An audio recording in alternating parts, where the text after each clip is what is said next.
ataupun harapan yang bisa beliau berikan terhadap Pak Sahibin. Jadi berkenaan dengan pembelajaran mendalam gitu ya. Nah, pembelajaran mendalam itu kan kita ada 3 hal gitu kan, yaitu tentang berkesadaran, kemudian bermakna, dan menggembirakan. Nah, kalau pembelajaran mendalam itu diimplementasikan dengan konsisten dan didukung semua pihak, yaitu baik dewan guru maupun karyawan sekolah, maka pembelajaran mendalam akan menjadikan sekolah sebagai ekosistem yang hidup, relevan, dan mempersiapkan murid bukan hanya untuk lulus ujian, tetapi juga untuk memecahkan masalah di masa depan mereka. Bagaimana dampak implementasi pembelajaran mendalam di SMKN 1 Sungai Pinang? Ya, jadi selama kami atau saya sendiri secara pribadi di mata pelajaran pendidikan agama Islam, pendekatan pembelajaran mendalam itu memang dampaknya sangat signifikan. Itu terlihat dari antusiasme proses pembelajaran, kemudian juga kita bisa lihat output setelah selesai proses pembelajaran. Jadi anak-anak itu antusias, kemudian proyek-proyek yang mereka kerjakan selama pembelajaran juga dikerjakan dengan penuh semangat dan keceriaan.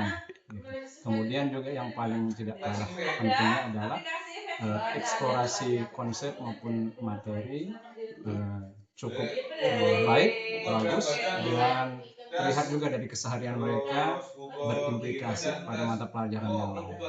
Mendalam untuk kegiatan pembelajaran di SMKN 1 Sungai Pinang ini sangat membantu siswa, menyemangati siswa dalam proses pembelajaran, karena dalam pembelajaran mendalam itu berfokus kepada minat bakat siswa dalam pembelajaran atau menentukan. Kemarin saya jadi tahu bahwa setiap negosiasi itu pasti ada strukturnya tersendiri.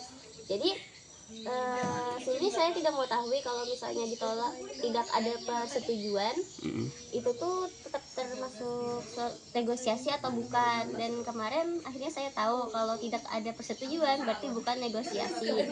Terus dari materi kemarin saya juga tahu ciri-ciri dari dari struktur negosiasi itu seperti apa, orientasi itu seperti apa, pengajuan dan penawaran itu seperti apa, dan penulisnya itu seperti yang di akhir. Artinya kalian bisa menjelaskan struktur dengan tepat. Kemudian tujuan yang kedua adalah kalian mampu menganalisis struktur tersebut dengan tepat. Jadi kalian, sebelum kita masuk kepada materi, maka alangkah baiknya kita memahami dulu apa yang dimaksud dengan teks negosiasi. Pada pertemuan sebelumnya kan sudah kita bahas. Jadi sebelumnya kan ada Bapak memberikan contoh teks negosiasi. Selain negosiasi itu terjadi di pasar, menurut kalian terjadi di mana lagi contoh-contoh negosiasi? Di warung, di mana lagi? Di toko. Di sini kan di sekolah. Bisa kan terjadi negosiasi? Bisa. Negosiasi dari sekolah lain. Adalah sekilas tentang jamnya. Dia mengajukan berapa per jamnya? 80.000. Kan harga di angka 70.000, ya kan, dan mendapatkan. Kita langsung ke bagian struktur. Nah, struktur yang ada di dalam negosiasi. Yang pertama orientasi. Orientasi ini semacam kalimat pembuka, perkenalan, basa-basi dan segala macamnya. Ya kan, ucapan salam, fungsinya untuk memulai adanya negosiasi. Nah, itu. Kemudian yang kedua yaitu pengajuan. Apa yang ada di dalam pengajuan itu berupa suatu hal yang ingin diajukan di dalam pernegosiasian. Misalnya adanya suatu masalah, ya kan? Kalau dalam hal ini adalah berupa barang atau jasa, ya kan? Tetapi bentuk masalah dalam negosiasi itu bukan hanya berupa bentuk barang ataupun jasa, tetapi bisa juga dalam bentuk permasalahan, ya kan? Biasanya di dalam pengajuan ini disebut dengan pihak pertama. Pihak pertama membawa masalah yang ingin masalahnya itu diselesaikan oleh pihak kedua. Bisa menentukan penanda atau ciri dari setiap struktur yang ada. Apa? Ya silakan. Kira-kira kan ini kan itu di strukturnya itu kan ada persetujuan ya Pak. Nah kalau misalnya ada setuju, kira-kira masih perlu disambung negosiasi Pak? Negosiasi atau tidak? Tidak. Artinya tidak bisa disebut negosiasi. Artinya nanti kalau belum ada kata sepakat, berarti dia harus ada pengajuan lagi. Ya, memberikan tandanya saja mana yang masuk orientasi pengajuan, penawaran dan meja kelompok kalian masing-masing. Mana yang mau ditanyakan?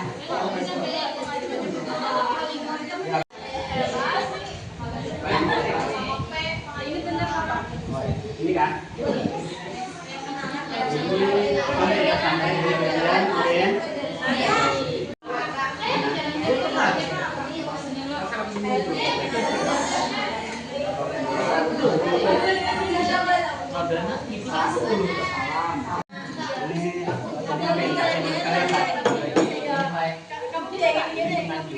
nah kalau kalian ini membuat pengajuan mana?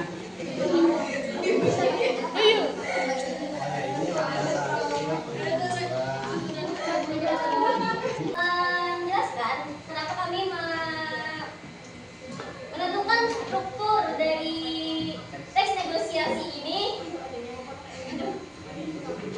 Nah, yang pertama kami menentukan dari teks edi sampai kepala desa. Sampai kepala desa ini teks strukturnya masih orientasi. Berarti yang ini masih Orientasi. Struktur. Menolak pembangunan hotel tersebut. Menolak. Kemudian apa lagi? Terus Selain menolak dia juga akan tidak mengancam juga sih sebenarnya. iya benar. Ini bagian persetujuannya di sini. Ini tadi ini ya. Menurut kelompok satu, kelompok lain kan sama kan? Ini Mungkin sekian dari saya program kelompok satu. Saya pamit undur diri. Assalamualaikum warahmatullahi wabarakatuh. wah, tadi dari beberapa kelompok sudah memberikan apa namanya hasil presentasinya atau hasil diskusi kelompok. Rata-rata dari kalian sudah menemukan masalah dari pengajuan itu apa, kemudian bentuk penawaran dari pihak keduanya seperti apa sampai nanti tadi bagian persetujuannya, ya kan? Nah, itu. Kemudian Bapak memberikan pertanyaan kepada kalian guna untuk merefleksi kegiatan kita pada hari ini. Silakan, mau lihat bagian mana? Ya, di dalam pengajuan.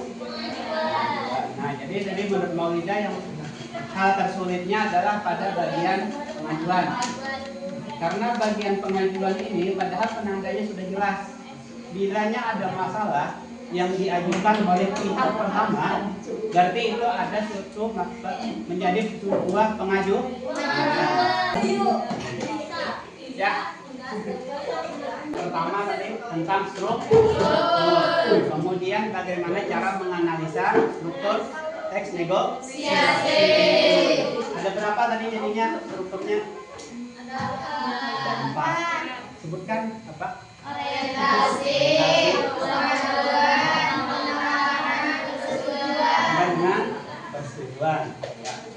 Mungkin nanti kalau ini kita lanjut ke pertemuan berikutnya kita akan membahas tentang kebahasaan yang terdapat di dalam teks negosiasi.